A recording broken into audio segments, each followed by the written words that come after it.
most students will head back to class on August the 29th.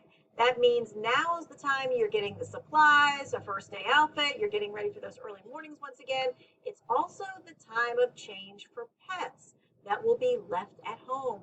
Today we're joined by Dr. Kelley Gebhardt from Happy Tales Veterinary Emergency Clinic. She's going to be answering all things pet related today. So how do you get your question in front of our expert? Well, this is easy. This is how you do it. You text it to us. We're going to put the number up on the screen for you so that you can text us your question, 336-379-5775.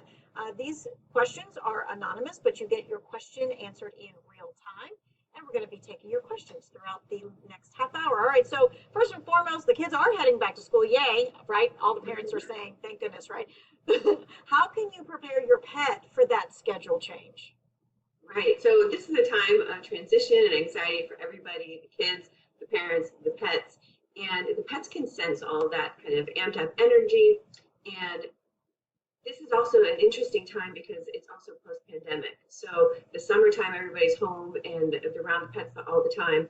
Prior to this, during the pandemic, maybe there was a lot of family at home from school and work. So this year in particular could be a big time of change in schedule. And if your pet is used to you being home, you want to start early with preparing them with the new schedule. It takes a little bit of work, but it will pay off in the long run. All right, so maybe go ahead. Yeah, I was going to say, like, should you leave them at home for a couple of hours more than you normally would a day? Exactly. So you want to maybe get up earlier, set your alarm for that time when you would normally get up from school, start that schedule a week or two before school starts, get up, let them out, give them their breakfast earlier. So you start to adjust their biorhythms to the earlier schedule. Get that backpack and lunchbox out and set it out as that morning routine so they don't start to see that as this trigger of anxiety of people leaving, but it's part of their normal routine for a week or two before school starts. Getting them really tired, maybe in the morning if you can, exercise them a little bit before you leave so they get out some of that nervous anxiety or energy. And a tired pet is a good pet. So having them gotten that energy out in the morning before you leave is always a smart move if possible.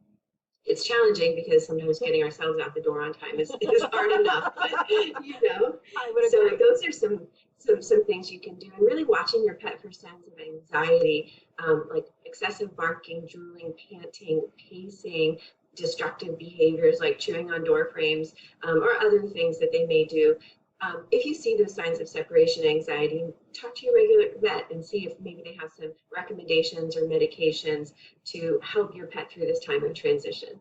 Yeah, you make really good points, especially if they were COVID pets or they just got used to the COVID, lifestyle with more people at home and then summer. All right, so what should we do while we're leaving our pet alone? Yeah, this is a very challenging thing to do for me, but I've worked through it, that when you leave and when you come home, you need to be as low-key as possible.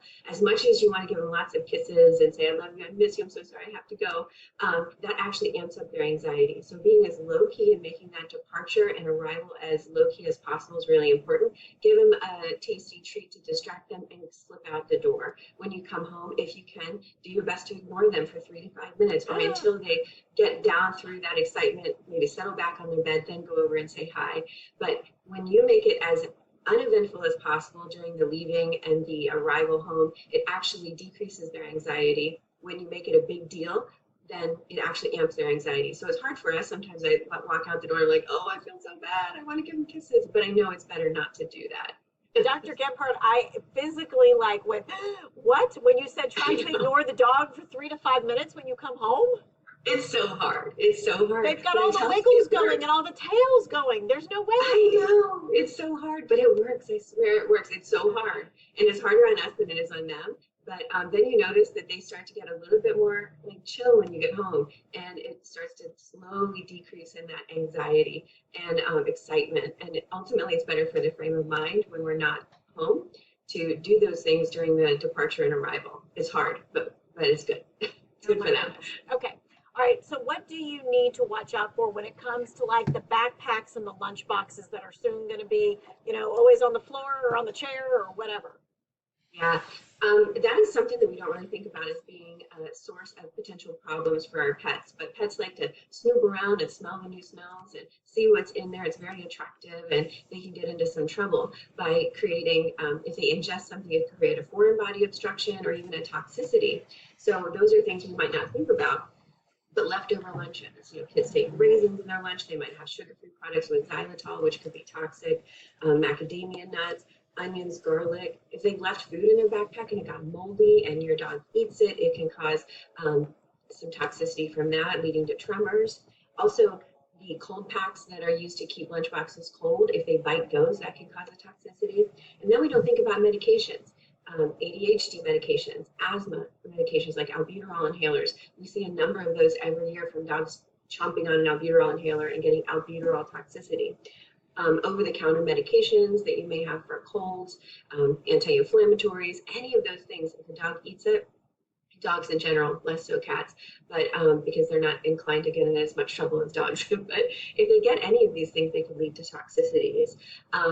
So you want to keep those backpacks up on a hook out of reach or in a cabinet with the door closed or a closet with the door closed, and also put those lunch boxes on the counter when you come home from school or before you leave to make sure those aren't accessible to cats and dogs. All right, all good things. And most of this is we have to train ourselves so that our Yeah. pets can be safe.